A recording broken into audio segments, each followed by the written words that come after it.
Hey everybody, welcome back to another episode of Talking Cardboard. We got a revamped set here. We turned our camera a little bit. We got a new boom mic, so things are gonna look a whole lot different. One thing that hasn't changed though is our crew. We've got John Chalk, myself, Jerch. We've got Corey Piker, and on the end there is Kaylor Zimmerman. We've got a real treat for you this time because we're reviewing a really new game called Wingspan.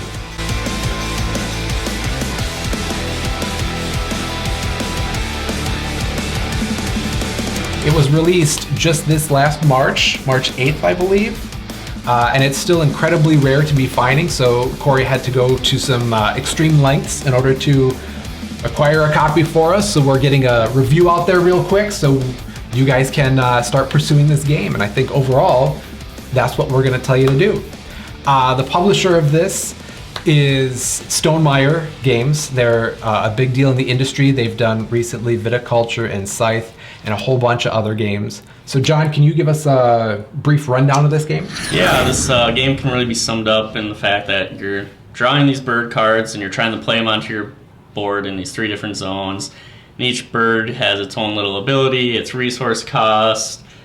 Other than that, you're just basically trying to get points, either by playing birds, which have a cost, or through these secret missions you get, which really vary, which I thought was cool. And yeah, that's really the kind of brief explanation of the game. Yeah, it seems simple and it's not very weighty, but we've definitely found in our first few playthroughs, there's a lot to love about this game. Kaylor, what's the first thing that stood out to you?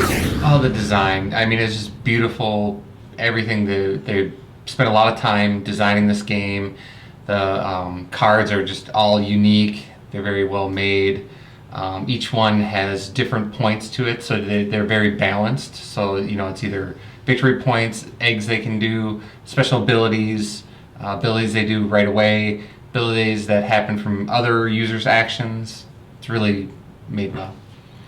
Yeah, that definitely sums up a lot of what's great about the gameplay itself. Like Kaylor said too, or touched up on a little bit, is the production value. Mm-hmm. Their production value is just amazing. When I first opened the box and just touching the rule book right away, you just noticed it right away with that. It's like a vinyl finish rule book. They've got a really cool birdhouse tower, dice tower. I mean, the player boards look beautiful. The artwork is awesome. Mm-hmm. That was one of the first things I noticed. Yeah, and it's just little touches like that. Instead of just rolling dice, they've got an actual birdhouse. You stick the dice in. Bird feeder. Yes, it's bird feeder. Yes. Thank you, John. Yes. So little things like that games just don't do, and we've seen in games that have been released recently, they really up the production value, and the quality of the game isn't something they're trying to hide. It's just that the little special things they do with this were really noticeable. Yeah. So John, what are some of your pros of this game? I think my biggest pro was just all the different strategies you can go through with this. I mean, yeah, sometimes things don't work out and you get kind of burnt on what cards you're drawing, but I think there's a lot of avenues for secret missions. They're very variable. I mean, you could be looking for birds of certain like types of food they eat, or like colors in their names and things like that. And I think that was really cool and made for a lot of replayability. Well, and touching on your replayability and the variability, the first game we played, you scored, what, like 97 points? Yeah, really high. Mm-hmm. And then last place was in the 50s. And then the second game, Kaylor, you won with like 81? 80 points, yeah. Not 97, so, but yes, correct. Not 97, but then didn't you finish in last that game? Second class, Corey. That's right. We forgot. Both ways. Yeah, thanks. We forgot. We Thanks got the for reminding anchor. No. So there's variability among the top and the middle. And the scores can vary wildly too. We think, at least what we've seen so far, about 80 points or thereabouts is a good safe number. But we've had as low as in the 50s too. Well, not only that, I mean, the second game too, I noticed a lot of the scores were getting closer to one another as we honed in on our strategies as well. Mm-hmm. So the leader kind of broke off a little bit on their own, I noticed, while the rest of the players were pretty fairly well balanced in a clump together. Mm-hmm. So I felt like the balance of the game is really well. One thing I wanted to say, one of my pros too, that I normally don't say, I'm more of a Euro gamer at heart. I love the strategy games. You can basically just throw mechanisms in a box without a theme, without artwork, and I'll love it.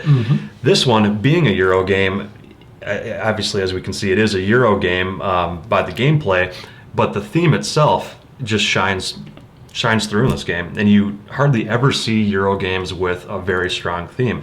Everything from the bird cards and their abilities to the size of the birds making a difference. I mean, every bird, you can kind of see that like owls, they can eat other like rodents and stuff to make pellets, and obviously the more wetland birds eat fish, and they do different things based on the type of bird they are in real life. I will say that is probably one of the biggest pros of this game is they merge the theme and mechanics so perfectly together very that cool, everything yeah. on the card matters. Like Yeah. there's a point to it, from what kind of nest a bird lays, how many eggs they can have, wingspan, the names. I mean, everything plays a factor in this game. With the one minor thing that doesn't is there's a fact on the bottom of every card for each bird, which is still really cool. Yeah. But that is literally the only thing on the card that doesn't apply Right. to some other mechanic. So I think that's really cool. And the cards aren't too busy either. Yep. Because everything is Yeah. very streamlined. I noticed, and this just came up organically, there was one of the birds that didn't have a nest figure on their card. And then I said, well, isn't there a species of bird that doesn't have a nest? They just lay their eggs in other birds' nests. And sure enough, that was the special ability. That was the one. Is that when another player decided to lay eggs for their turn, that you got to put one somewhere. Yep. Because it was that species of bird that just laid it in others' nests. Yep. So Yeah. just like organic, kind of fun things like that. Definitely. A whole lot of pros of this game. I think we could just ramble on and on about the pros. I guess, is it time to dive into maybe neutrals? Can I say a neutral real Yeah, quick? go for it. Okay, so one of my neutrals that I had is the luck of the card draw. That can play a minor factor in the game. I don't think it's real much of a factor to where it's going to affect each and every game, or to what extent it'll affect it, but there is a little bit of luck in the birds you draw with what you're able to do with what you're given. I guess that's kind of a neutral for me. Yeah, there's a lot of, especially early in the game, there's a lot of cards that if you get, they really are advantage throughout the entire game, especially those special abilities. Yeah, but there are so many ways that you can start off, and we haven't played enough to know how to pivot or how quickly or when, but there is that opportunity too, that this game has so much room for us to learn how to play it better. So John, what are some of your neutrals on it? I didn't really have a neutral. I guess the only thing I wrote down was for a con was just to have one was the same thing Corey said, just that luck of the draw. I mean, you could be having 2 or 3 secret missions thinking, oh, hey, I should be able to get something out of here when I draw some birds, but I had 3 missions my last game and I just couldn't get any of the birds I was drawing to line up with what I was going for. So that'll happen, but the game's still really fun, so if that's the biggest con it has. Yeah. I think one con that I noticed kind of retroactively is with the eggs. They have like physical little eggs, which are awesome. My fine motor skills don't work well with that. I thought you were going to say you were going to trying to eat them. No, just no. like the Can't Easter do it. bunny. They do. Yeah, so be careful. I did not eat any of them.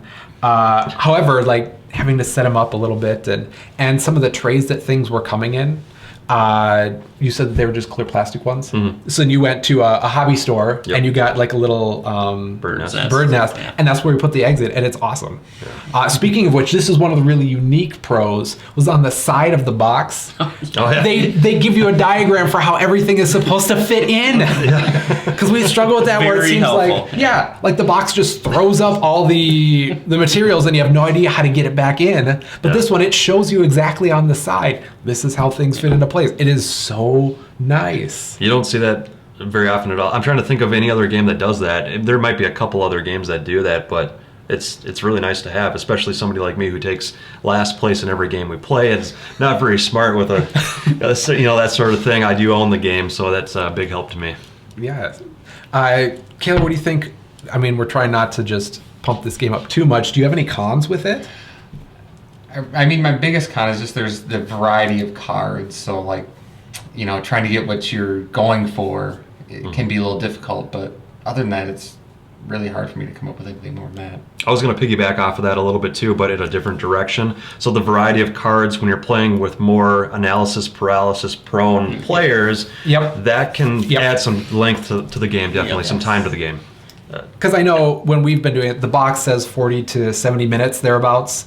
We're definitely towards that longer side. Yes, Yeah. absolutely. And it is mostly me. I'll give you that I take a lot of time to digest my turns and try to think of avenues. But it doesn't, at least for me, it doesn't feel like it's too long. I know, Kayla, you make comments all the time. It doesn't feel like it's that long of a game. doesn't. Because once you get your engine, then you're working it and just adding little pieces onto it. Yeah. So And it helps the game push along too with that neat little mechanism that I haven't seen. I know I said a lot, but I haven't seen it in any other game. Where at the end of each round, when you're going after the specific goals, you take one of your action cubes and place it on the goal, on the specific goal for that round, and that actually diminishes the amount of actions you get for future rounds in the game. So that helps speed things along as well. yeah, as opposed to other games where when you're building up, then you're getting more actions that you could Yep. potentially do. Like even in viticulture, when you can be buying more Yep. workers, and then that adds to the game getting more convoluted at the end. This one, you got fewer options to do. Right. So even though you've got a chain of things that's going on, Right. you got fewer decisions. It's to on a make. short fuse. It's around a real short fuse. That's All of a sudden, the great way game of is putting over. it. Yeah. Yep. Yep. Yeah. So, I mean, if that's the extent of our cons, obviously we're all really loving this game. John, what do you think about the weight of it? I think it was kind of in the middle. I mean, there's depth in the different strategies you can kind of hit on, but overall, I think it's easy to understand and just play through without diving too heavy into all those other options, like Corey was saying with the analysis paralysis type thing, and looking at all that stuff. So yeah, right in the middle somewhere.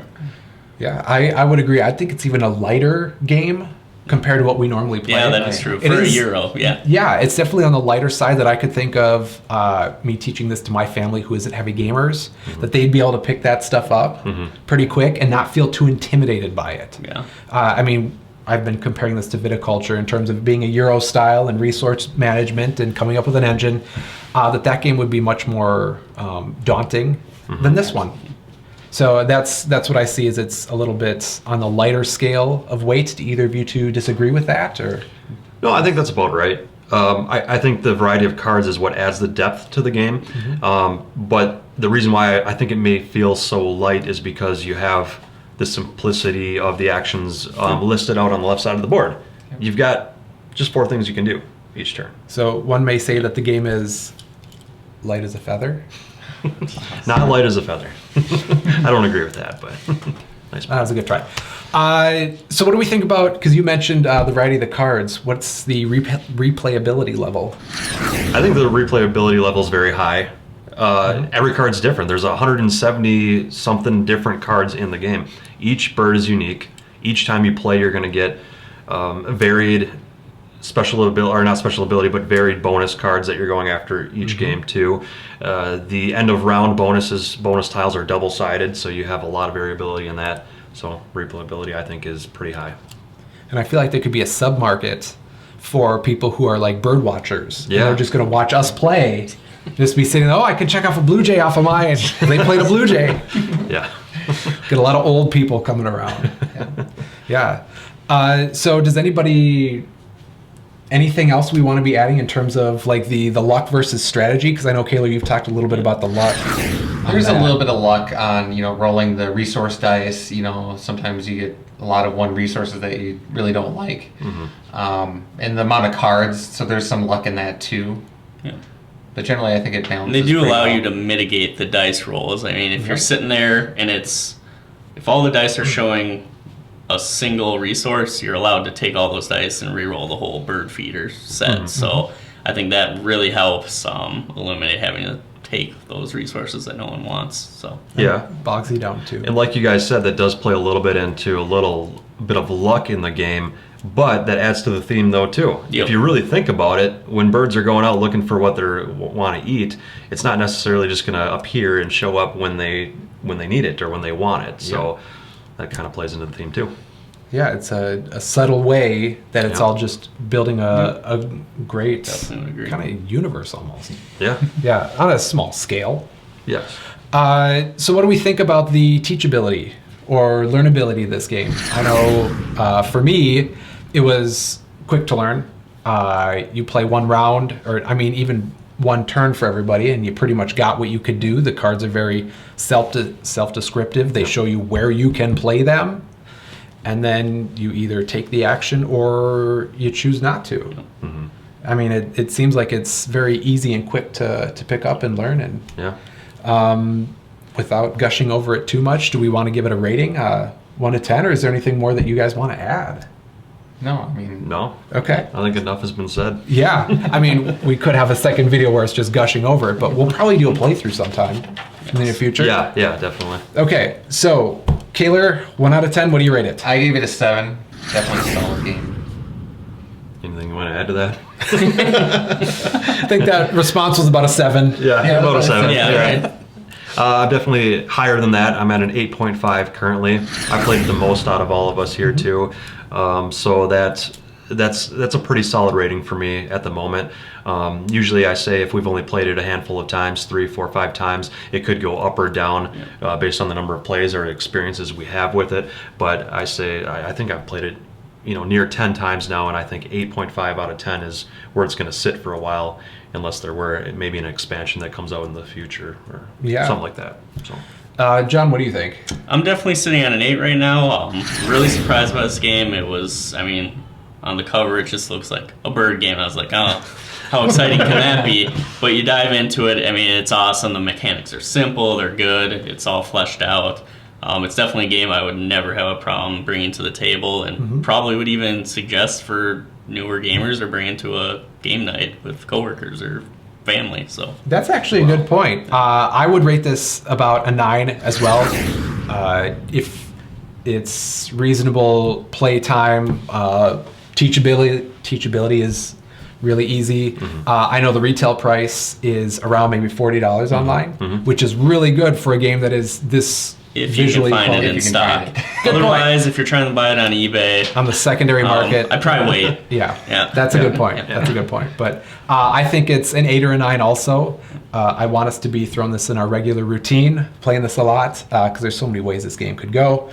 So anybody, John, you want to start with buy, try before, hold off?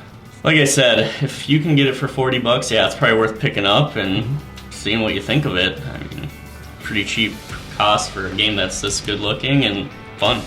So yeah, we completely agree across the board on that. Don't spend $100 for this game. Yeah, like get it through the reasonable sources and $40 to $50, and we think you're really going to enjoy it. So I know for everybody here at Talking Cardboard, I'm Dirch, and we're going to be flying off.